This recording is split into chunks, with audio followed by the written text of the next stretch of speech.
Olá pessoal, hoje vamos começar por preparar um polvo alagareiro, um prato muito tradicional português e principalmente nesta época do ano, no Natal. Então começamos por preparar o nosso camado, acendendo. Depois dele acender o carvão, vamos começar a preparar em modo forno, indireto, e deixamos aquecer até 220 graus.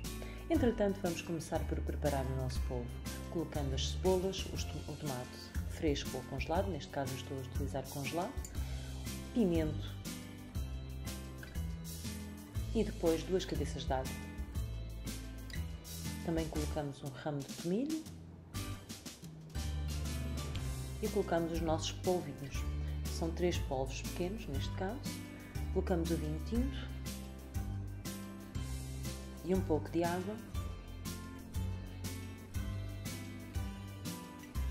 e 2 folhas de louro. E depois vamos cobrir com folha de alumínio para levar ao forno, para cozer no forno. Entretanto, também começamos por preparar o nosso acompanhamento, as batatas à murro. Eu coloco-as em prata, uma folha de louro, neste caso coloquei uma cabeça de alhos porque os alhos são bastante pequenos, mas pode ser mais ou menos uns 6 dentes de alho, e um pouco de sal. Azeite. E depois fechamos, porque vai tudo a cozer ao mesmo tempo no forno. Colocamos primeiro, neste caso, o tabuleiro do polvo e depois colocamos por cima o das batatas. Eu improvisei aqui uma forma de levar as duas coisas ao mesmo tempo. E tapamos e deixamos cozinhar por 220 graus. Vamos controlando a temperatura e ao fim de mais ou menos 1 hora, tendo em conta que estes são polvos pequenos, 1 hora é suficiente para eles cozerem ao vapor.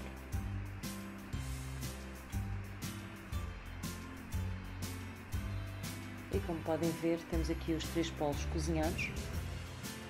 Eles não encolheram muito porque eles são polvos de mar e foram apanhados. Depois vamos começar por esmigalhar as batatas um pouco, dar-lhes um tal murro e vamos colocá-las todas no tabuleiro. E depois regamos com bastante azeite, ou não fosse este um polvo alagareiro, e colocamos por fim 2 cabeças de alho.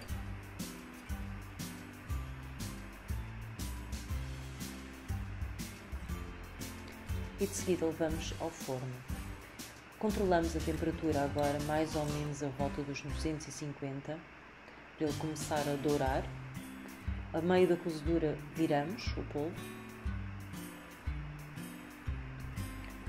Cozeu mais ou menos durante 30 minutos e temos o nosso polvo terminado. Polvilhamos com um pouco de coentros por cima, coentros picados, e está pronto a servir. Bom apetite!